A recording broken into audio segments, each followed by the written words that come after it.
bila kita korek telinga, sebenarnya ada taik telinga yang kita tarik keluar, ada taik telinga yang makin kita tolak ke dalam. Okey. So, selalunya kita dah bersih-bersih gini, tengok bersih je, tak ada apa. Padahal kita punya telinga dah tolak-tolak ke dalam. Okey. Telinga kita ni sebenarnya dia terbahagi kepada dua part. Bahagian rawai dan juga bahagian tulang keras. Okey, sebenarnya kalaulah kita bercakap, makan, ada pergerakan rahang, sebenarnya bahagian yang rawan ni dia akan tolak taik telinga kita sikit-sikit keluar. Tapi dia takkanlah puas ketul macam tu. Dia kacau proses. Maksudnya contohlah, dia dah dekat depan ni dah ni. Ada yang keluar kat sini, keluar sikit-sikit contoh kan. Ada kita tolak lagi. So next time kita korek lagi.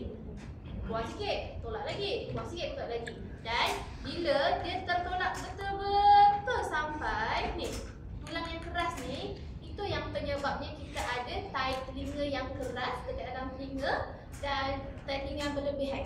Sebab apa? Taik telinga tu tak boleh keluar. Sebab dia dekat kawasan yang keras. So, cara yang paling baik untuk bersihkan telinga kita sebenarnya, kita hanyalah menggunakan tuala basah ataupun tisu basah je. Lepas mandi telinga masing-masing basah kan? Betul? Just enough untuk kita lap bahagian luar sini dengan dekat depan sini. Sebenarnya itu dah cukup dah. Dan satunya orang cakap bila ada taik telinga kita ni terlalu kering, itu yang kita mudah rasa gatal. Mengenyam di dalam telinga tu, betul? Dah mengenyam, kita pakai cotton bud. Dah lah kering, guna cotton bud. So tempatkan organ yang kering, kita kacau, boleh menyebabkan kecederaan. Bila dia cedera, itu yang mudahnya ada jangkitan. Itu satu. Okey, satu lagi, taik telinga untuk mengelakkan kita daripada benda asing yang kecil-kecil masuklah. Contoh semut kan. So kalau semut masuk telinga, dia takkan terus attack kita punya gegendang telinga. Dia akan stuck dekat kita punya taik telinga tu. Jadi taik telinga tu tak semestinya benda yang berbahaya untuk kita lah. Dia berbahaya kalau ada terlalu banyak taik telinga dan dia dah tersekat dekat bahagian yang keras ni. So macam tapi kalau dah tersekat ni apa yang kita boleh buat kan? So ada solutionnya. Satu, jumpa dekat doktor klinik, which is dia akan terus irrigate ataupun dia akan keluarkan taik telinga.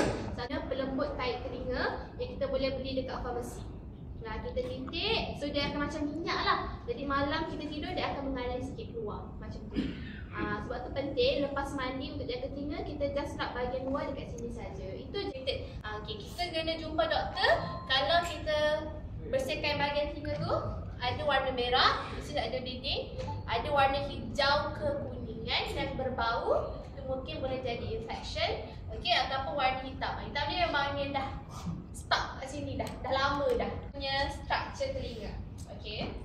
Right. So, ini adalah telinga luar, telinga tengah dan juga telinga dalam. Telinga kita sebenarnya, telinga kita ni dia berhubung dengan satu tube. Kita panggil tube eustachian. Tube ni dia radangkan bahagian eustachian tube tu. So bila perkara ni kat sini radang, itu yang kadang-kadang kita rasa telinga kita penuh, kita rasa telinga kita berdesi ataupun sakit telinga. Actually lah, tu sebabnya Cik Husni kata jangan merokok. Sebab itu irritant. Rokok tu ada bahagian kimia yang boleh irrit kita punya saluran pernafasan lah, yang boleh membawa kepada sakit telinga. Itu je. Kita menguap. Kalau tak boleh menguap, kita tekan hidung, kemudian hembus nafas kuat-kuat sampai ada bunyi pop. So bila kita buat tiga-tiga aktiviti ni, sebenarnya kita nak equalkan tekanan udara dekat gegendang telinga tu untuk kurangkan simptom lah. Boleh? Sebab